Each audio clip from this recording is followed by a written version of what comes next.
नमस्कार, TV9 digital में आपका स्वागत है। मैं हूं कार्तिकेय शर्मा और जैसा कि आपको पता है कि चुनावों से जुड़ी खबरें जो डेवलपमेंट हो रहे हैं, चाहे वो मणिपुर में हो, उत्तराखंड में हो, उत्तर प्रदेश में हो, गोवा में हो और पंजाब में हो, वो हर रोज़ मैं और ब्रजेश आपके सामने प्रस्तुत करते हैं। तो आज की श्रृंखला में हम बात करेंगे पंजाब की। जितना अगर हम उत्तर प्रदेश है, जितनी पब्लिक कैंपेनिंग उत्तर प्रदेश में हो रही है, उतनी ही कैंपेनिंग, उतना ही ध्यान, उतना ही फोकस तमाम राजनीतिक दलों का पंजाब में ही है। भले ही उत्तर प्रदेश जितना बड़ा राज्य ना हो पंजाब, लेकिन भारत की सुरक्षा को लेके, भारत की आर्थिक नीति को लेके और जो कहते हैं कि पंजाब का वर्चस्व भारतीय राजनीति में है, वो बहुत है। और यही कारण है कि आज हम पंजाब के बारे में बात करेंगे। जैसा कि आप देख रहे हैं, आज का हमारा टॉपिक है कि पंजाब में हिंदू वोट किसके साथ है। लोग ये पूछते हैं भाई क्या पंजाब में हिंदू वोट है, क्योंकि हिंदू वोट तो जातियों में बटा हुआ होता है।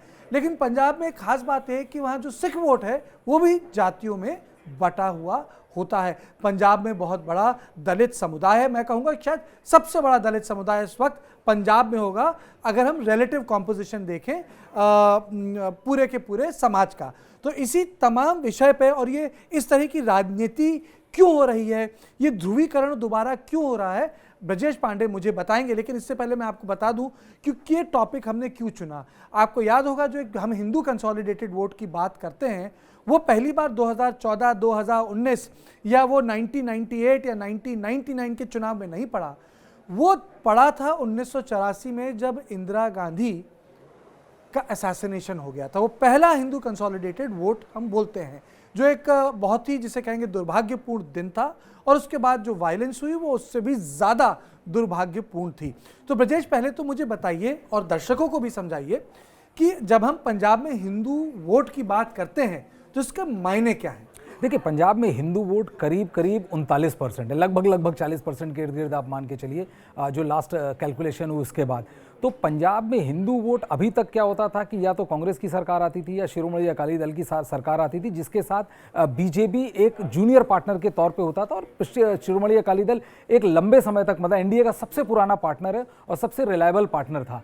अब सिचुएशन इस चुनाव में बदल गई है, क्योंकि कृषि कानूनों को लेकर शिरोमणि अकाली दल भाजपा से अलग हो गया और भाजपा के पास जब से उसने कृषि कानून वापस लिया है, भाजपा ये फैंसी कर रही है कि शायद इस बार उनके वो जो अर्बन हिंदू हैं उन वोटों को अपनी तरफ खींच लेगी। अर्बन हिंदू इसलिए कहा जा रहा है क्योंकि जो रूरल वोट्स हैं, जिसमें माना जा रहा है कि बाकी तीन पार्टियों की ज़्यादा पैठ होगी, आम आदमी पार्टी, शिरोमणि अकाली दल और कांग्रेस पार्टी, उनमें बंटवारे की संभावना ज़्यादा है। लेकिन हिंदू जो अर्बन हिंदू वोट है, इसमें बीजेपी को ये उम्मीद है कि वो उसकी तरफ आएगी। और इसीलिए आपने देखा होगा कि इस वक्त भर्ती चालू है वाला बोर्ड बीजेपी में लगा हुआ है। तमाम बड़े नेता जो अपनी पार्टी से हल्का सा भी नाराज हो रहे हैं वो बीजेपी की तरफ जा रहे हैं। और बीजेपी का ये सिनेरियो थोड़ा भी सही निकला तो पंजाब में बीजेपी एक ठीक प्लेयर के तौर पर उभर सकती है। अच्छा, एक चीज बताइए, वैसे आपकी बात सही भी है। किसी ने कभी सोचा नहीं था कि 2014 में भारतीय जनता पार्टी अपने आप सरकार बना लेगी। हरियाणा में लोगों को लगता था भाई नॉन जाट पॉलिटिक्स होती है और उसमें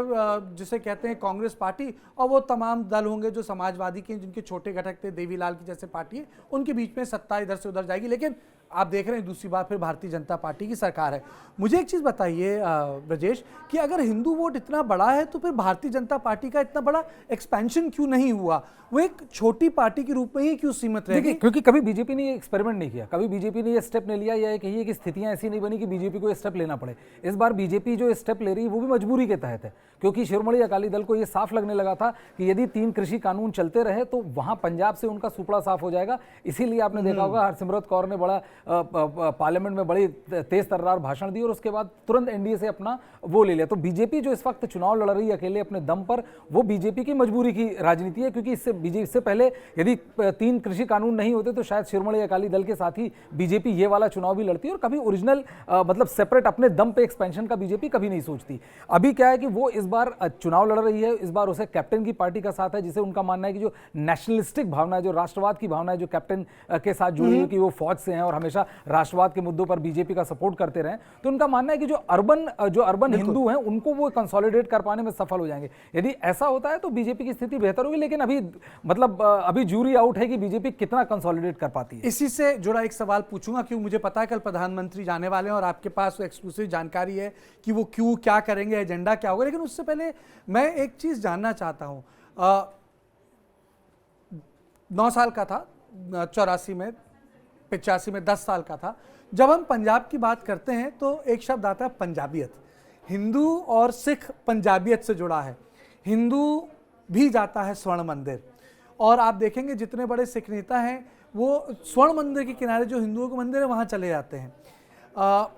तो जो हमारी पंजाबियत है वो बड़ा कॉम्पोजिट कल्चर है, और आपने देखा होगा कि जब इस कॉम्पोजिट कल्चर पे आघात हुआ था तब हिंदू और सिख पॉलिटिक्स अलग अलग थी और वायलेंस हुई पंजाब में, जिसका खामियाजा देश को भुगतना पड़ा। वो जख्म गहरे थे, उनको हील होने में वक्त लगा। आज इस तरीके की बात हो रही है, और मैं उन दलों का भी नाम नहीं लेना चाह रहा। कई सारे दल हैं जो एक सिख आइडेंटिटी को लेके और हिंदू आइडेंटिटी को लेके जो राजनीतिक चाबियां भर रहे हैं। देखिए, आप बतौर पत्रकार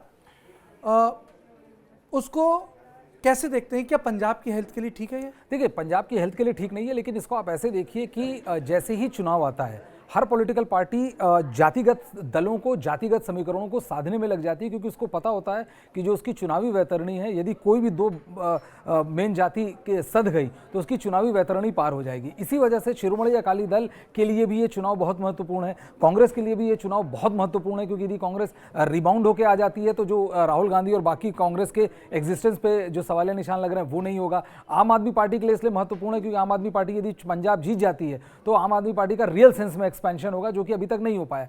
तो जो शिरोमणि अकाली दल और जो तमाम दल जो सिख आइडेंटिटी और हिंदू आइडेंटिटी को की पॉलिटिक्स की बात करें, बेसिकली हर पॉलिटिकल पार्टी चाह रही है कि हमारी स्थिति मजबूत हो, और यदि हम एक पर्टिकुलर आइडेंटिटी को उभार पाए, जैसे हिंदू आइडेंटिटी में लगभग 39-40% वोट है, तो यदि इसका एक मेजर चंक आपकी साइड चला जाता है, तो यदि आप पावर में नहीं भी आते हैं तो आप एक पावरफुल पोजीशन में आ जाते हैं। दूसरी चीज, आप चुनाव के बाद की एक स्थिति ये भी हो सकती है कि यदि शिरोमणि अकाली दल और भाजपा इस स्थिति में होते हैं कि दोबारा साथ आगे चुनाव लड़ लें, क्योंकि अब फार्म लॉज वापस हो चुके हैं, तो वो स्थिति दोबारा भी उत्पन्न हो सकती है। नहीं, बात ठीक है ब्रजेश, पहले मैं सवाल इसलिए पूछ रहा था कि आप जैसे देखा कि आप पहले सिद्धू सैक्रिलेज वाला मामला उठा रहे थे कि इस पे कार्रवाई होनी चाहिए, और उन्होंने सैक्रिलेज के कई सारे प्रमाण दिए कि भाई यहाँ हुआ, यहाँ इज्जत नहीं हुई, इस तरीके से अपमान हुआ ग्रंथ का। उसके बाद अब अकाली दल उसमें घुस गए, पूरे के पूरे अमरिंदर उस पर चुप बैठे थे। तो अच्छा, ये जो पूरा मामला है ये सिख आइडेंटिटी से जुड़ा हुआ है, तो मैं इसलिए आपसे बार बार पूछ रहा था कि ऐसा नहीं कि चुनावों से पहले राजनीतिकरण नहीं होता धर्म का, कास्ट नहीं, मुझे कंप्लीट कर दीजिए, कास्ट पॉलिटिसाइजेशन तो होता है, लेकिन बॉर्डर स्टेट पे जो ये रिलीजियस पोलराइजेशन है उससे चिंता नहीं बढ़ती। अनफॉर्चुनेट है, लेकिन राजनीति ऐसी ही होती है, क्योंकि आप देखिए कि बहुत सारे लोग जब आप दलितों के लिए एकदम से आपका मन पसीजने लगता है या ब्राह्मणों के लिए मन पसीजने लगता है, तो बाकी जगहों पर क्या होता है कि बाकी जगह और पंजाब में अंतर सिर्फ इतना है कि पंजाब एक बॉर्डर स्टेट है, सेंसिटिव स्टेट है, उसने टेररिज्म बहुत लंबे समय तक झेला हुआ है और बड़ी मुश्किल से और बहुत लोगों की शहादत के बाद वहाँ पर एक कंट्रोल पाया गया। तो इसलिए बहुत लोगों का कहना होता है कि जिस तरह से खालिस्तान मूवमेंट उसमें प्रयास करती है, और जिस तरह से बीच में आपने देखा होगा जब फार्मर्स एजिटेशन चल रहा था तो किस तरह से खालिस्तान की तरफ से कई सारे स्टेटमेंट आ रहे थे लिबरेशन फ्रंट के कि हम इनके साथ हैं। देखिए, बहुत सारी चीज़ें चल रही हैं, बहुत सारी एक चर्निंग तो बिल्कुल है, लेकिन आप जिस तरह से देखिए 3 ट्रिपल ये फार्म लॉस को लेकर जिस तरह से सारे किसान और सिख्स और वो सब 1 साल से लंबा धरना चला और जिसमें केंद्र सरकार को पीछे हटना पड़ा, तो ये सेंटिमेंट्स तो फोर पे हैं और ये अनफॉर्चुनेट है, लेकिन हमारे देश की पॉलिटिक्स होती है ऐसी है, इससे आप मतलब मुंह नहीं मोड़ सकते। ठीक है, मतलब मुंह नहीं मोड़ सकते, लेकिन ज्ञान जो दें, लेकिन अनफॉर्चुनेट रियलिटी यही है, मुंह नहीं मोड़ सकते। लेकिन बात यह है कि कहते हैं ना कि आग से नहीं खेलना चाहिए, हाथ तो जलेगा ही जलेगा अगर आग से खेलेंगे। बहरहाल कल प्रधानमंत्री पहुंच रहे हैं वहां, बिल्कुल क्या होने वाला है? देखिए, कल प्रधानमंत्री पहुंच रहे हैं, ये कई मायनों में बहुत सिग्निफिकेंट है, क्योंकि अभी तक क्या था कि जिस तरह से फार्म लॉस चल रहे थे, एक तरह से माना जा रहा था कि it was considered to be प्रधानमंत्री वर्सेस पंजाब, हरियाणा और वेस्टर्न यूपी।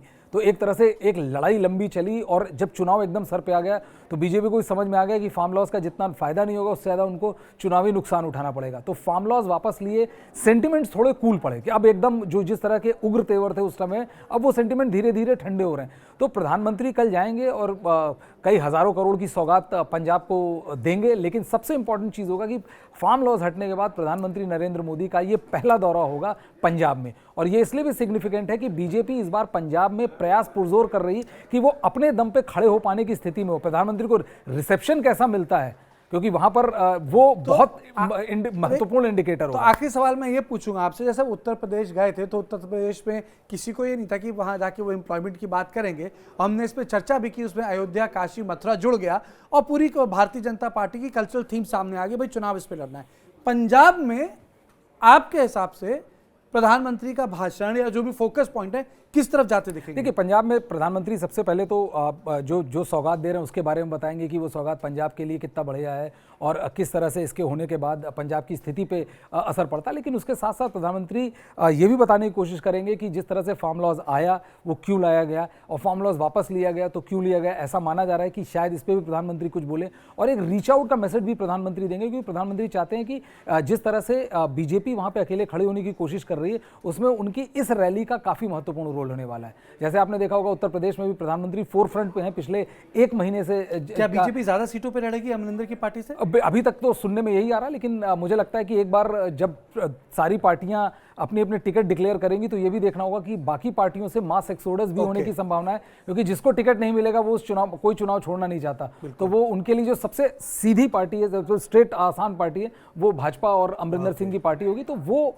इंटरेस्टिंग होगा कि कैसे टिकट बंटवारा होता है और उसके बाद कितने लोग बीजेपी की तरफ आते हैं। ब्रजेश बता रहे थे कल प्रधानमंत्री नरेंद्र मोदी का जो भाषण होगा, कल उनका जो कैंपेन प्रोग्राम होगा, क्योंकि वो बहुत इंपॉर्टेंट होगा, क्योंकि पहले होता था 5, 7, 10 साल पहले कि कोई इंफ्रास्ट्रक्चर का प्रोजेक्ट होता तो उसमें बहुत पॉलिटिकल भाषण नहीं होते थे, लेकिन अब जिसे कहते हैं वो परिभाषाएं एक साथ मिल गई हैं, चाहे इंफ्रास्ट्रक्चर का प्रोजेक्ट हो, चाहे जेवर का प्रोजेक्ट हो, भाषण राजनीतिक हो जाता है। लेकिन आज हमारी चर्चा जो थी पंजाब में हिंदू वोट किसके साथ, तो आज हम इसी पे चर्चा कर रहे थे, बताने के लिए कि किस तरीके से जो पॉलिटिकल मोबिलाइजेशन हो रहा है और जो पंजाबियत है जिसमें सब आते हैं उसमें लेके अब खिंचाव है। अब देखना है कि ये पोलराइजेशन जीतेगा या पंजाबियत की विजय होगी, क्योंकि उस पंजाबियत में सब शामिल होते हैं। तो आपने देखी हमारी खास पेशकश मेरे और ब्रजेश के साथ। देश और दुनिया की बाकी खबरों के लिए आप देखते रहें TV9 डिजिटल।